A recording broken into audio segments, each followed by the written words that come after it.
KSAT12. The news at noon starts right now. An 11-year veteran of the San Antonio Police Department has been given a 30-day unpaid suspension after repeatedly punching a female suspect in the face after she was already on the ground. So this is all according to police records, which says that police detective investigator Scott Marshall tried to place a, quote, belligerent female, end quote, under arrest for assault.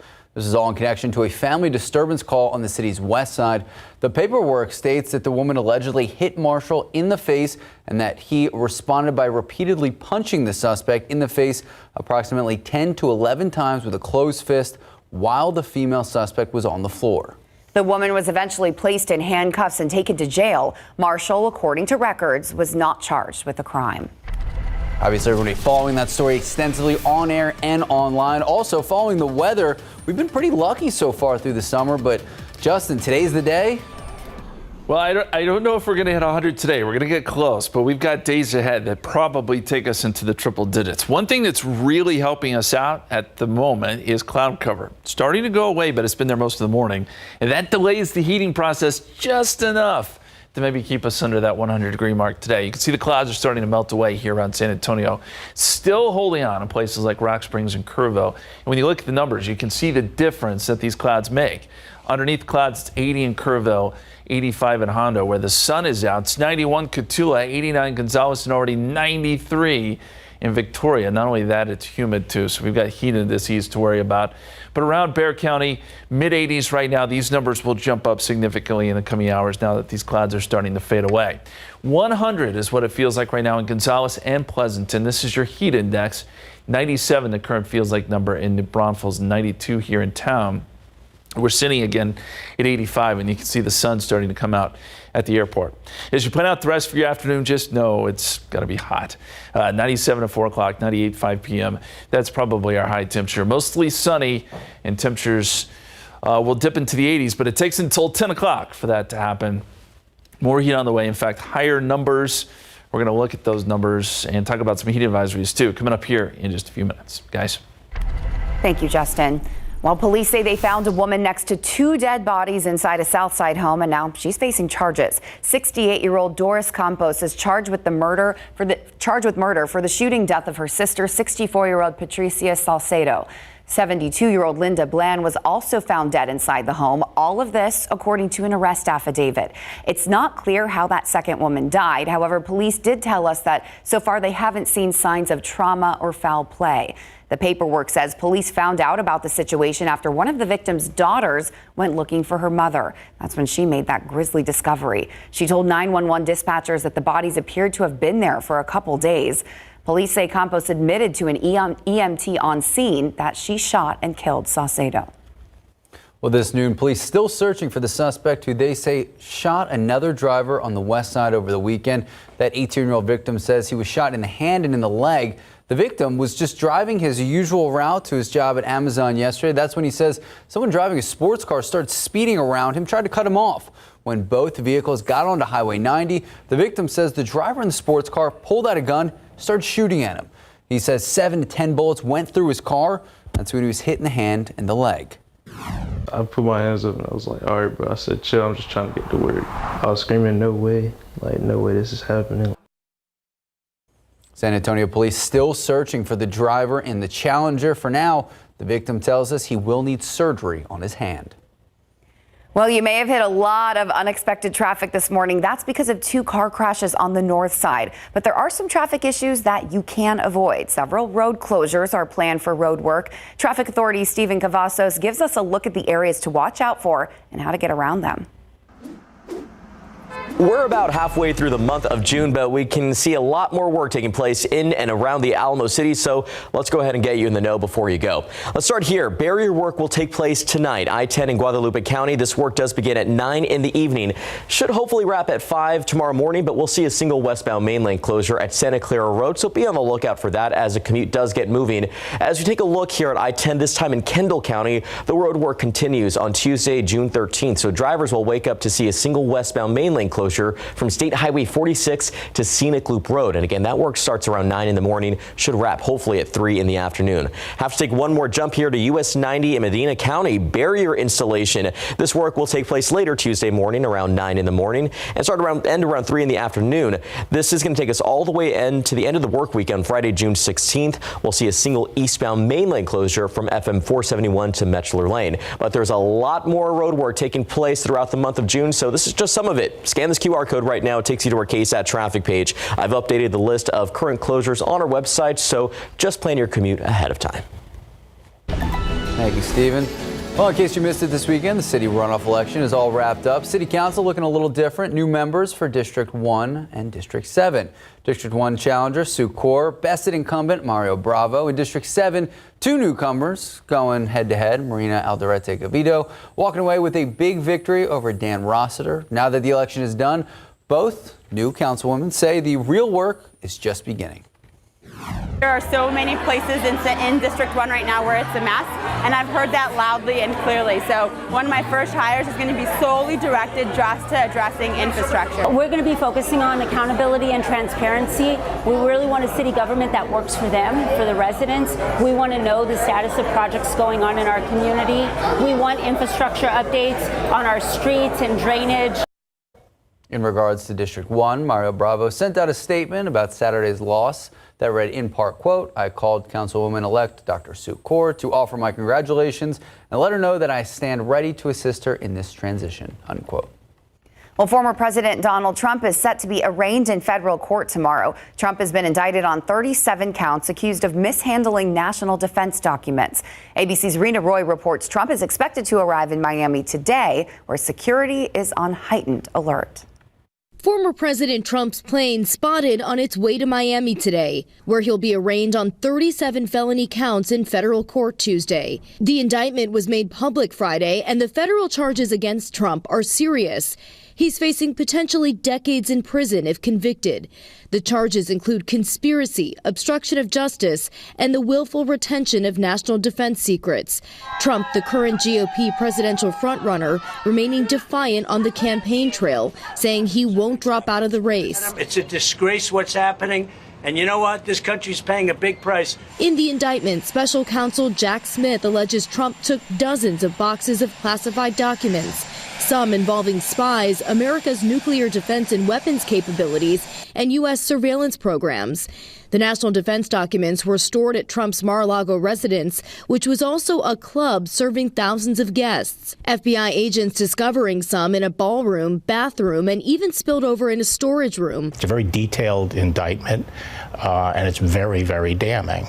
And this idea of presenting Trump as a victim here, a victim of a witch hunt, is ridiculous. Prosecutors say Trump did return some of the boxes last year, but claim he knowingly misled his attorneys and the FBI in an effort to keep the rest of the documents despite a grand jury subpoena calling on Trump to return them. The indictment alleging Trump told one of his attorneys, "Wouldn't it be better if we just told them we don't have anything here?" Much of the evidence in this case comes from Trump himself and his attorneys. And that's kind of what makes it so much more powerful, right? This is Trump himself and his inner circle. Obviously, having an attorney testify is very unusual.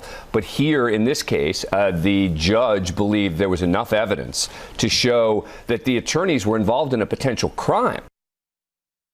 We're not expecting to see much of Trump tomorrow. He'll likely be driven underground before he's met by FBI agents who will arrest him. Cameras are not allowed in the courtroom. Rena Roy, ABC News, Miami. All right, tonight could be the final game of the 2023 NBA Finals. We have a full preview. Miami, Denver. Who's going to win? We're going to give you a preview in just a bit. San Antonio International Airport turned into a classroom today, hosting students interested in careers in aviation. A look behind the scenes, the experience they were able to enjoy.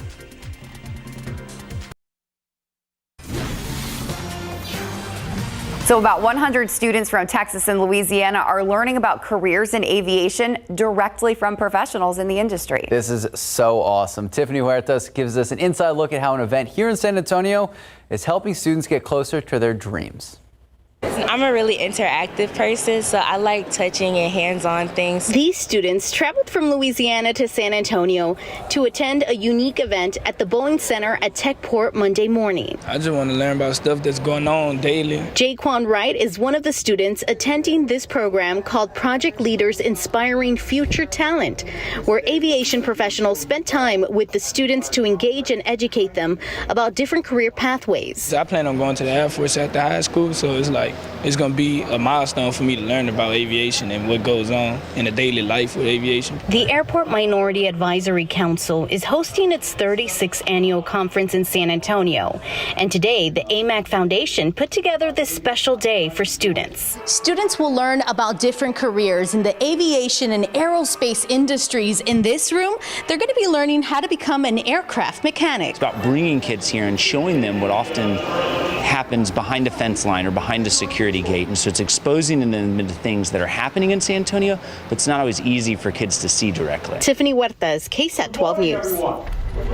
All right, taking a look outside with live cam. Justin, we know that we made it through June compared to last year. That's amazing that we got this much rain and it's taking us this long to get this hot outside. We've done really well. Yeah. We chipped away at the drought. It's just we don't want to go in the wrong direction. Right. It's looking that way. It's going to be a rough week. It's going to be a lot of heat, not a lot of rain in the forecast. So the aquifer is down nearly a foot to 645.7. In your pollen count, molds are low, pigweed is low. We're not going to worry about allergens this week, but we will worry about that heat and the heat index. We'll take a look at your hot forecast coming up.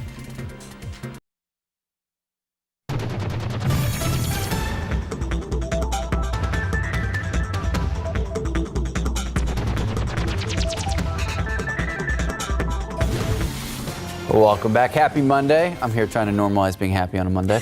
Speaking of which, how was the weekend? Did you make it outside? I did make it outside. I actually did some house projects, convinced my husband to be painting and doing stuff outside because I said, I've seen the forecast and it's not getting any better. Smart lady. I've been listening. Yeah, I appreciate that. Yeah, it's hot. It is going to get worse. Next weekend's probably worse than this last weekend, but this last weekend was pretty hot. I think we're going to see a lot of triple digits coming up. We haven't seen it yet, though. We haven't gotten there yet, and I don't think we do today because we've got the cloud cover out there that's helping just a little bit. These morning clouds, which are always tricky to forecast, but they are starting to go away. And that's going to allow temperatures to crank up. They have held temperatures in check over the last couple of hours. You can see the clouds here around San Antonio, and they're starting to break apart. So the sun is out. Temperatures will jump up a few degrees. And as we look at the big picture, I do want to show you there are storms across North Texas and some big ones at that. We've got storms lining up from Amarillo to Oklahoma City down to Dallas. And this is an area today that likely sees some pretty big storms a little bit later this afternoon. But there is a frontal boundary here. And look what it's doing to temperatures. Now, this is the forecast high today. Later this afternoon, say around 5 o'clock or so. Amarillo is only going to be in the 60s. Boy, doesn't that sound nice. 77 in Lubbock, but the rest of the state is baking. We've got triple digits down here where we are, at least around Del Rio and Laredo. 98 in San Antonio. That yellow number, by the way, that's the feels like forecast. So we think it'll be around 106 a little bit later today. But very different across North Texas versus South Texas. And I wish I could tell you this front's going to push south into our neck of the woods. It does not. It stays well to our north. So here's what our forecast looks like today. 92 at 2 o'clock, 95 3 p.m., 98 forecast high, mostly sunny this afternoon. And it takes until about 10 o'clock for us to drop below 90 degrees. 85 at 11 o'clock, midnight 83. Lots of humidity to deal with, too. We mentioned those heat indices. These are the forecast heat indices for the area. So New Braunfels 105, 103 in Seguin, 105 Curva, 106 Hondo. You get the idea. It is going to be hot and humid. Bad combination. We do have a heat advisory for part of the area, but I'll tell you the entire part of South Texas where we are, we all need to watch out for the heat. It's just something we've got to keep an eye on. It doesn't really matter if the heat index is 103 versus 107. I mean, it matters, but at that point, you just got to be careful if you're going to be out and about. 85 at Stinson, 84 Kelly, 86 at Randolph. And as we look at the futurecast here, I mentioned some of those storms up north. So Dallas is probably going to get pummeled a little bit later this evening with some big storms. There is a decent risk for severe weather, but it's to our north. I'd say the storms, if they're going to move any further south, it would be around Austin. That's it. So they don't make it down here. And so that's the severe weather risk. That'll be to our north this evening. Otherwise, high pressure starts to nudge in. And this is that heat high that we all love to hate during the summer. It builds in even more by Thursday, Friday, Saturday, and that's probably the peak of our heating. And that's really just takes away rain chances completely. So high temperatures ahead. We're going to go 101 Wednesday, 103 Thursday, Friday, Saturday, 102 on Sunday. Maybe the heat subsides a little bit early next week, but not by much. And then here's the important number, the heat index. Could go as high as 107 Thursday and Friday. And that's, again, that territory where if you're going to be outside for any length of time, something you got to think about because it can get dangerous over a long period. We mentioned the forecast, the heat, the feels like numbers 102 to 107. You know what I forgot to do earlier at 9 o'clock, and this was my bad? Forgot about Father's Day. How could I forget about Father's Day on Sunday? You're going to be working with us, that's how. Yeah. But yeah, I forgot to put it on. Flag Day, of course, Wednesday. Father's Day, Sunday. We hope all the fathers have a great Father's Day, but stay indoors or find a pool or something. Yeah, you need, and sunscreen. And sunscreen. You know, I like this dress color that I'm wearing, but I realize I hate wearing it when it matches the forecast of all of your pink and red. Oh, that's true. It does. It does. I like to not do this. I should have worn green. For what it's worth, Justin Horn got a great tan this weekend. So. I did. You did. Thank you. Probably could have worn more sunscreen. Thank you, Justin. Yep. All right, talking about the Heat and the Nuggets. Tonight, the NBA Finals could end. We're going to break down the latest, how the Nuggets could join the Spurs in what I'll call is a unique accolade. And a local athlete stepping up and helping out, starting a tennis camp to help out our community. That's next. Welcome back. Big day tonight right here on KSAT12. The Denver Nuggets could win their first NBA championship, and they would join the Spurs in a unique accolade. So if they do win tonight, the Nuggets and the Spurs, they would be the only former ABA teams to win the NBA Finals. Besides Jokic, the Joker, the two-time MVP, we have the 6-year point guard Jamal Murray, a great series against Miami. So let's start with the two-time MVP. Jokic averaging more than 30 points, more than 13 rebounds, 8 assists per game in the finals. Big players step up in big spotlights. Jamal Murray right there with him, though, averaging more than 23 points, almost 6 rebounds, and more than 10 assists. So let's take a look at the schedule for the final week of the NBA playoffs and really the NBA season. Game 5 tonight, 7:30 in Denver. Game 6, if necessary, Thursday night in Miami. Game 7, I would love a Game 7. Game 7, if needed, 1 week from tonight, back in Denver. All games live right here on KSAT12. All right. From the court to the field, Saturday night, San Antonio FC playing their last home match for the month of June. And once again, SAFC walking away with a draw, the 6th draw of the season. Last year, they had a total of 5. SAFC played well and thought they scored 2 more goals in the match against El Paso. One by Justin Dillon, another by Mitchell Tainer. Would have given them the win and 3 points in the standings, but both of those goals called offside. So no movement in the standings for SAFC. They remain 3rd in the West due to those 2-2 draws. Sainter said afterwards he just puts that last El Paso goal on himself. Yeah, but ultimately it wasn't them who was marking him, it was me, the guy who played with him for a year and is no mucho for 3.5, almost 4 years. So it comes down to me on that play. So that's why I'm quite disappointed with that. It's the difference between 3 points and 1 point. Credit to them to earn that winning streak that they have created. But it wasn't on our mind that we have to stop it. What was on our mind was focus on executing our tasks from the first minute to the last minute, be ultra competitive and resilient. And we did very, very well today. Just again a couple lapses, and we got punished on those couple lapses. All right, so you got to recover from those lapses pretty quickly. Quick turnaround this week. On Wednesday, they're visiting San Diego Loyal SC. San Diego got their last win here last week. The team sounds very determined to get a win on the road in a few days. That's Wednesday, 9 p.m. SAFC will be back in town the first Saturday in July. All right, the #1 ranked student for the incoming senior class at MacArthur High School, starting a new tradition. Senior tennis player Riley Marfiotto started a tennis camp. It's called Power Play. Love the name, love the idea. It is free for kids who are in 6th through 9th grade. This camp's centered on kids who have never played tennis or otherwise never been able to participate in a camp. Putting together something like this, it is no small endeavor, especially for a busy high school student. So just listen to our tennis coach, Ashley Hildebrand, when asked about his thoughts seeing this project come together for the community.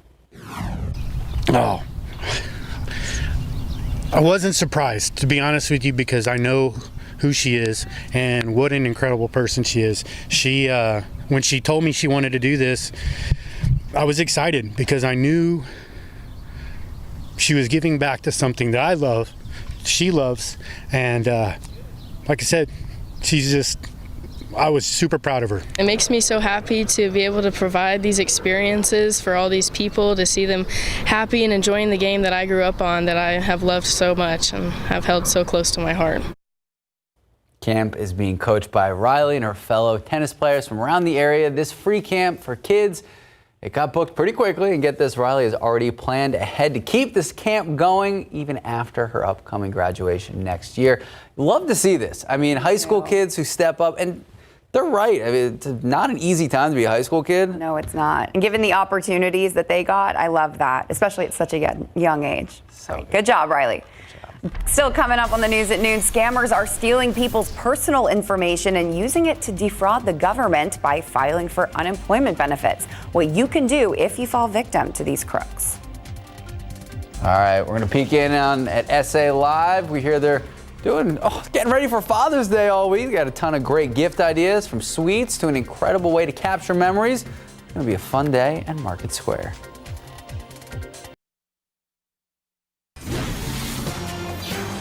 We are learning more about a man shot and killed at a party on the west side this weekend. The Bexar County Medical Examiner identified that man as 41-year-old Mauricio Puente. Detectives say Puente was arguing with the suspect in front of a home in the 7100 block of Shady Grove Drive off Military Drive. Police say things escalated and the 23-year-old suspect took out a gun and shot Puente multiple times. Officers detained that suspect, but we still don't have any word yet on any charges. The Bexar County Medical Examiner's office has identified a man who deputies say was killed by his roommate. The ME says the victim, 61-year-old Gregory Visman, died of multiple gunshot wounds. Police were called out to an apartment on Raybon Drive Friday morning after the suspect called someone and confessed to the killing. SAPD says when they got to the scene, that suspect fired shots at officers for nearly 30 minutes. Officers were eventually able to enter the apartment and found the bodies of Visman and the suspect, who they say took his own life. Travel chaos along the East Coast. You may have seen some of the videos. Part of one of the nation's busiest interstates collapsing in the city of Philadelphia. The section of I-95 buckling after a tanker truck erupted in flames all underneath the highway yesterday morning. ABC's Lindy Watts reports it's expected to take months to repair. It's coming out the middle, too. You can see it. Terrifying moments for drivers before a crucial overpass on I-95 gave way in Philadelphia. This major interstate highway turning to an inferno. Oh my God. The Coast Guard confirms a tanker truck capable of carrying 8,500 gallons of gasoline ignited Sunday morning underneath the overpass. The northbound lanes of I-95 crumbling to the roadway below. Oh my God, the road's falling. Lisa Taramino, an ER nurse, was on her way to work. It felt like if you were driving and you hit a really big pothole and the whole entire road just sunk down. The damage here is stunning, impacting a major East Coast corridor for commuters and goods. Before now, 160,000 drivers traveled that stretch of road every day. Officials say so far there are no reported injuries or deaths, but there is one vehicle still trapped under the collapsed roadway, with authorities trying to determine if the driver was able to make it out. Remarkable devastation. Pennsylvania's governor says reconstruction will likely take months. Officials now looking at interim solutions to connect both sides of the interstate. Transportation Secretary Pete Buttigieg says federal highway officials are now on the ground. We want to support with any data we have, any analysis that we have, and any people that we have who can be part of the solution. According to a Homeland Security report reviewed by ABC News, gasoline from the tanker truck flowed into storm drains. Federal and local officials now working to determine if there are any environmental impacts. Lindsay Watts, ABC News, Philadelphia. Sticking with national headlines, the suspect accused of killing 4 Idaho University students wants more time to decide whether to provide an alibi for when the murders took place. Ryan Koberger facing charges for allegedly stabbing 4 University of Idaho students to death last November. Normally, under Idaho law, the criminal defendant has only 10 days to decide whether to provide information on an alibi. But the suspect's public defender wants to extend the deadline. She says she simply hasn't had enough time to fully review the evidence provided by the prosecution. That evidence includes thousands of pages of discovery. Also, the judge has issued a gag order prohibiting attorneys from speaking publicly about the case. The suspect has pleaded not guilty. Today marks 7 years since a gunman walked into an Orlando nightclub and opened fire. 49 people were killed on Latin Night at Pulse, a popular gay club there. Orlando's mayor honored the lives lost on social media Sunday, vowing to continue support for the survivors and victims' families. Well, back here at home, taking a live look out at the Alamo City. Let's see, it is jumping up, already 86 degrees out there, Justin. I still haven't seen the sun. It's there. It's still shining through some cloud cover, but those clouds will break up even more, and you'll see full sun probably within the next, I'd say, hour or two, and temperatures will quickly jump up above 90 degrees. Hey, if you had any doubt that it was hot here in Texas, let me show you the high temperature across the country yesterday. Rio Grande Village in Big Bend hit 111 yesterday for the hot spot across the United States. The cold spot this morning, if you were curious, is up in Michigan. It was 28 there. That sounds okay at this point. The difference was 83 degrees between the high and the low. And I'm guessing that today's high temperature will be somewhere in Texas because we are underneath that heat high. With that in mind, we have heat advisories in effect for a large portion of South Texas, Corpus Christi up to just south of San Antonio. But don't pay too close attention to where it ends, because I'd say even here in San Antonio and really all of our area, it doesn't really matter at this point. Temperatures are hot enough and that heat index is high enough where it's dangerous for everybody. So let's just keep that in the back of our mind.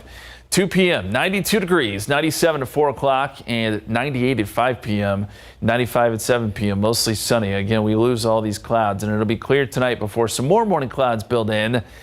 And we start off with maybe overcast skies for a bit tomorrow. It's still going to be hot, though, and it gets even hotter.